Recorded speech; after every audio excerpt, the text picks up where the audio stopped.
Okay, I'm back with another big video, probably the biggest Black Desert video on my channel. Now, I promised that I would make this video, and so here it goes. You guys caught me cooking again. Just doing some grilled bird meat, and it's another basic recipe. The ingredients are very easy to get, so I'm just cooking it, trying to get Witch's Delicacy still on that 400 contribution point grind. Got the sound fixed so I don't have those cooking procs going off in the background while I'm talking here. Anyway, onward. If you don't know who I am, I go by Vengeancer. That is my channel name. And if you've been here before, welcome back. Now that we got that out of the way, this is going to be video 4 on Black Desert tax-free silver making.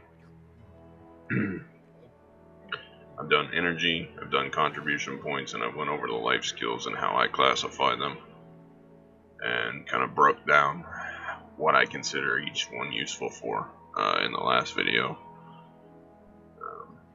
So video 4 is going to be all about the methods that I use to make tax-free silver. I have 4 main methods, and then if I get, I don't know, lazy or kind of bored with those, then there's a couple other ones that you can add in. So without rambling on or delaying too much, let's get in the first one. It's probably my least favorite. It might be the most effective, but if you're like me and have issues with your wrist or carpal tunnel or hands or anything, this one hurts a little bit after a while. So you can probably guess.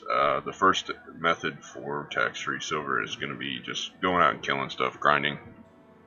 Now the drops that you're going to get from grinding, some of them are going to be sold on the central market, and those would be subject to the market tax, so I don't count those. I kind of just count that as extra silver on top. And I very rarely sell stuff on the market, and well, I'll list it and I won't collect the silver from it until I can either get a value pack through loyalty or through just buying one off the market, or sometimes they're given out free. But all that being said, that kind of disclaimer before anybody says that watches says, hey, yeah, this isn't fully tax-free. Well, the part about that I'm talking about it is grinding for trash loot. Every area drops trash loot. That's the biggest silver maker as far as like combat goes. If you're not into professions and life skilling, this is how you make your silver. There are drop scrolls that you can get that will increase drop rate. You can also invest in a node. Let's just pick one random. I have this one. So if you click on this node, you don't even have to click on it. You can see if we hover over this. I have mine at level 10. I do my grinding at Blood Wolf just because for me right now that's pretty efficient. It drops potion pieces that I need for the infinite potion, which is another video entirely, but I won't get into that right now. But grinding is the most simple and obvious method. You go, you kill stuff, you sell all the trash crap that you get from killing stuff to an NPC. I mean, that's it. You can use the investing in the nodes with your energy to increase your drop rate. You can get knowledge to increase your drop rate. That goes hand in hand with the energy, and then you can also use drop scrolls to increase drop rate. Now, for me, this is boring, and being that my wrist hurt a lot, I don't grind anymore, and I have to. If I feel like it, I'll do an hour here or maybe 20 minutes here or there. I'm just not huge on grinding anymore. But it is efficient because you get XP and skill points experience as well. So don't count it out. It's very profitable. And there are tons of videos across YouTube showing the best grinding spots. I won't get into that because I'm not very experienced with that because I don't grind. That's the first method. Now, method 2 is probably the easiest. Over time, your trading skill will level up by doing this, and I'll talk more about trading here in a minute, but fishing is going to be a very easy way to make silver. I will leave, and I have the fishing stuff in my inventory now. I bought a Balanos fishing rod because auto fishing time is down by 25% when it's plus 10. Plus, I also got a maple float because you can catch the rare fish.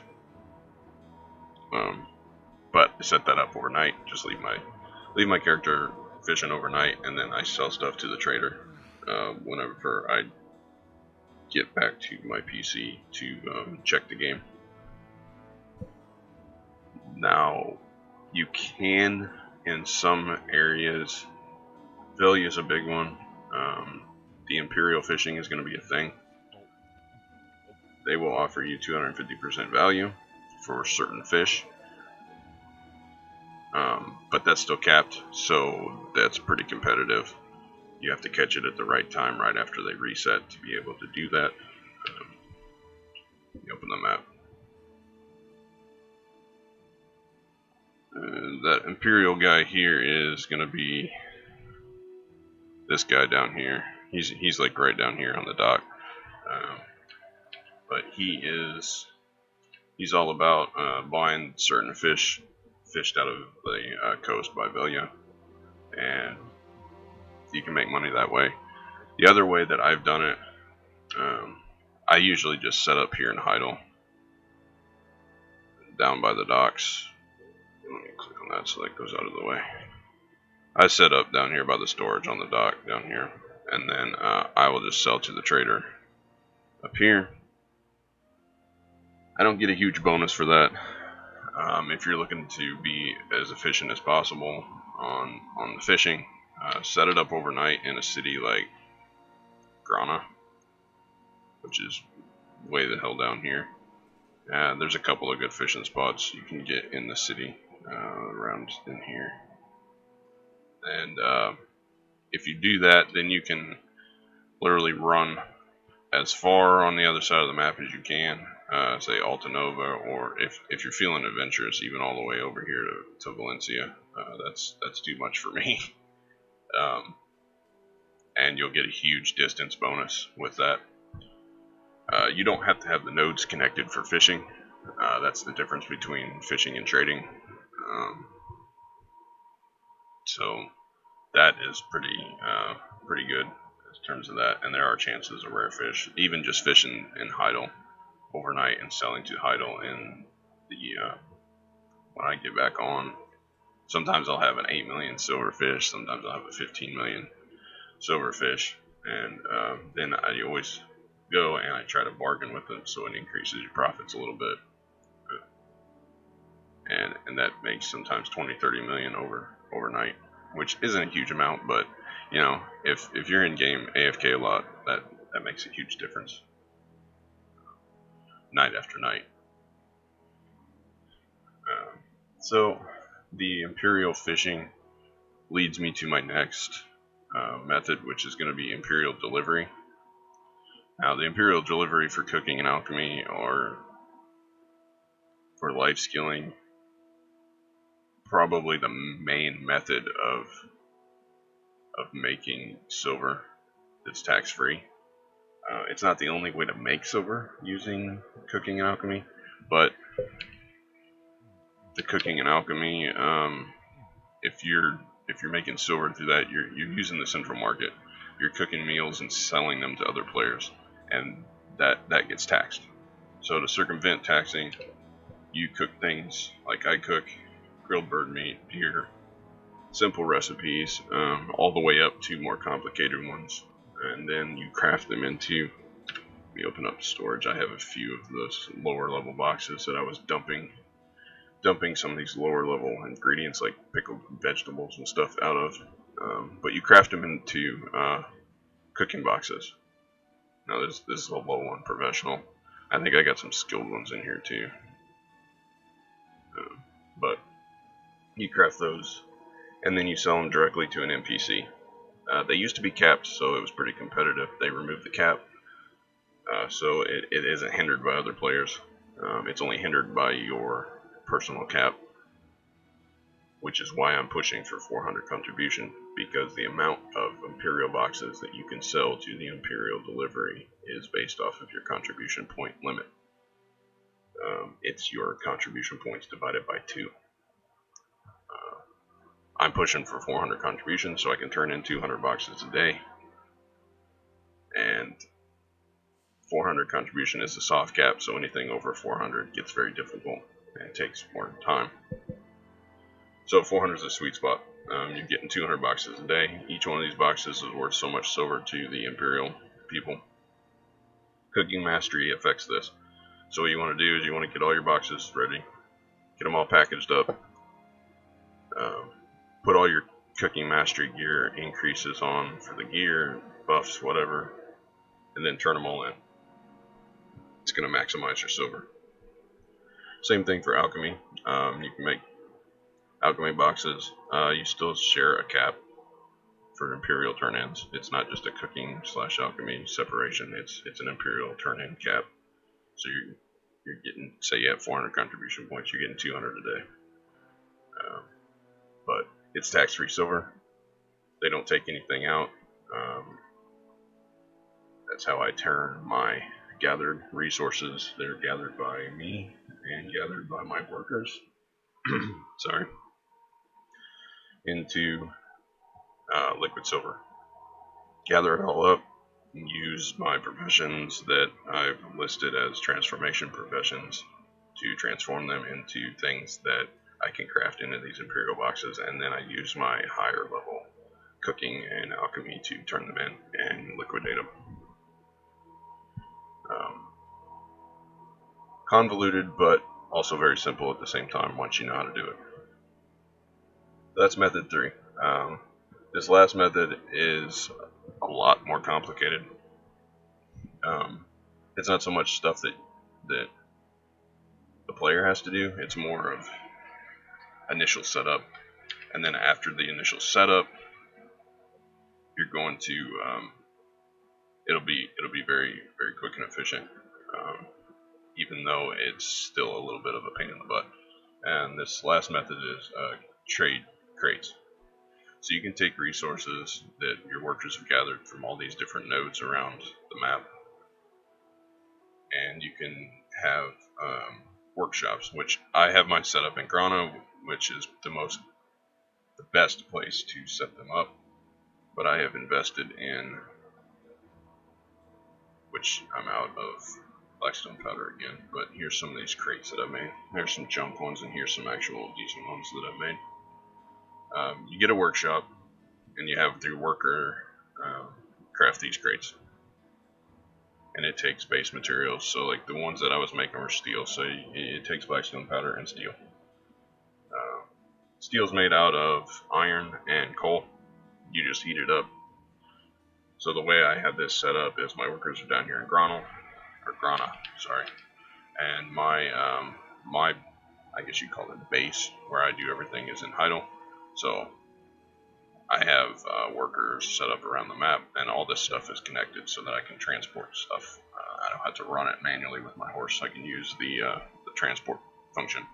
Costs me a little bit of silver, but it's minimal. But I have workers around the map collecting iron. That one's copper.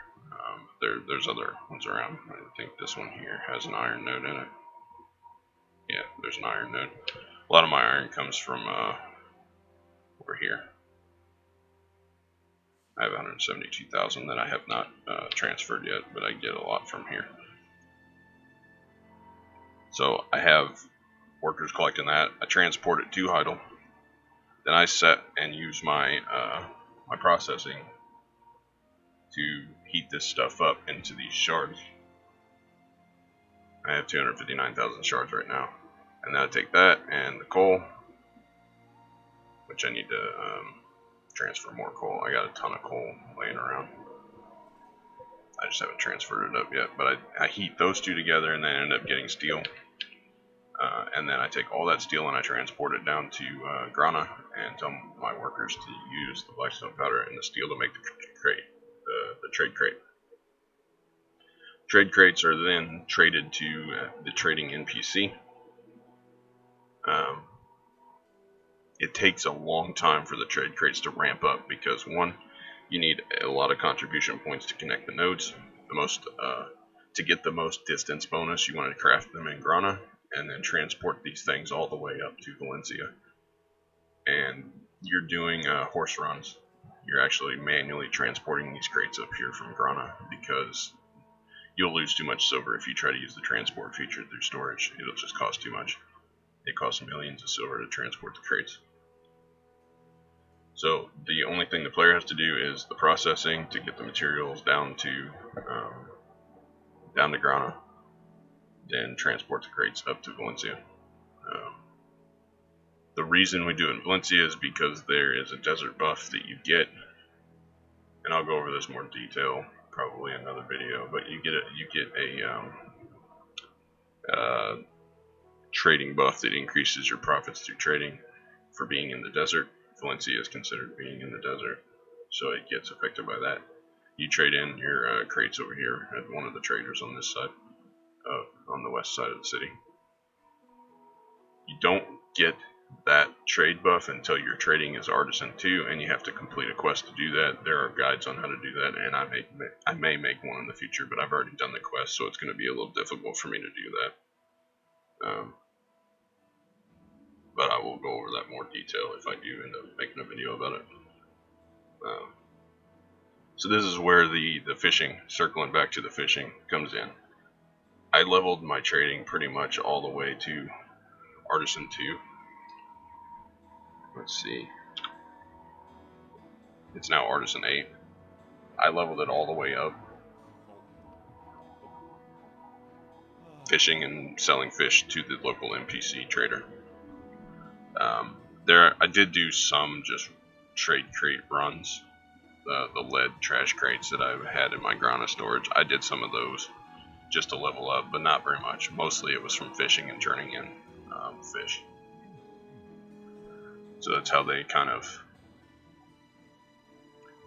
pair up together. So once you're Artisan 2 and you have access and done the quest, had access to the buff, all you gotta do is craft the crates in Grana, transport them up to Velia, and then sell them. Mastery does affect it as far as profits go. Bargaining affects it. Distance is the reason that you craft them in Grana or Trent. And the other main thing for trade crates is that you have to have the nodes connected. Most people don't have them connected all the time. They just disconnect them through the desert here. Let me switch to this other view. It's easier to see the golden path here that I have. Most people don't have this all the way through here connected all the time. They will disconnect these, use the contribution elsewhere. Me, I'm lazy. I just leave it connected permanently. Because I don't feel like having to reconnect all those nodes, and I don't have a value pack, so I can't do it from a distance. So I prefer to just leave it connected and don't worry about it. It's only a little bit of contribution, and some of those I do have gathering stuff in there anyway, so it's not a big deal. But once that's all set up and you have the Artisan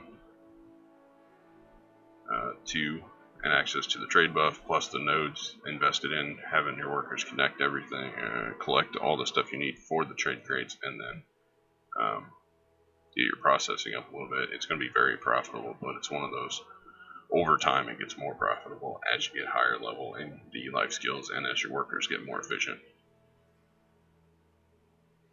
So there's the 4 main methods. Mob grinding for trash loot, fishing for overnight, a little supplemental, the main method for Imperial Delivery, and then you have the last one of trade crates. with a good worker node network setup and life skills as they level up, it's going to be more and more efficient, and you're going to get a lot of silver out of this. Now, there are a couple other methods that are supplemental if you're out of energy or you're just tired of the grind. Trading. This kind of goes hand in hand with the trade crates, but you can actually just buy trade items from an NPC and transport it to another city and sell it. Now, the nodes don't have to be connected, but you do get a bonus from that. If the nodes aren't connected, then it just doesn't work very well. But that is another one. It doesn't cost you anything except for just some time. It's not very efficient as far as silver making goes, but if you're down on your luck and down and out of silver, you can always do that. I don't recommend it because it's just kind of a waste of time. But if you're just starting out and you need silver, go right ahead. And then the other one I haven't really touched on is bartering. It's kind of its own standalone, and I've said it before, I don't really do bartering. You got to have a really good ship to do that, and I don't have the Carrack, so I've only got a Caravel. So my ship isn't super great, but it requires you to do a lot of sea travel, and a lot of people don't like sea travel. But you take stuff that you have crafted through cooking or alchemy, or even just gathering, and trade it for, you barter for another bunch of items, and then you load those on your ship and barter with somebody else, and it's just kind of like a chain trade. Eventually you get items that you can sell for silver. It doesn't really require you to do anything other than have a good ship, and you can do it with a slower ship. It just takes more time. It seems like in Black Desert everything is that way. You can pretty much do anything, but the better gear you have, or the faster mount or ship or wagon, whatever, it's going to be more efficient. So it's kind of a snowball effect on anything. You can dabble in a lot of little things and do okay, but if you really go hard into one area, it's going to be more efficient over time, and eventually you're going to get to a point where it's very, very efficient. So I've kind of rambled on for quite a while. If you made it this far, thanks for watching and sharing what little bit of time we all have with me. Leave a comment, subscribe, like the video. It helps a lot. I like seeing the feedback. I hope this video helped explain how I make my silver in Black Desert. Might not be the best of ways, but at least I'm not sitting on the central market trying to manipulate prices for pennies all day. That's really boring for me. I have enough ADHD that if I don't have multiple things going on at once, I get kind of cloudy. So I try to be as efficient as possible. I'll set up cooking and then tell my workers to do stuff, and then I'll move on and do something else outside of game while it's running. But sorry the footage isn't very, very great, but explaining stuff other than just running around on the horse, it's just a lot of looking at menus and maps. But again, thanks for watching, and until next time.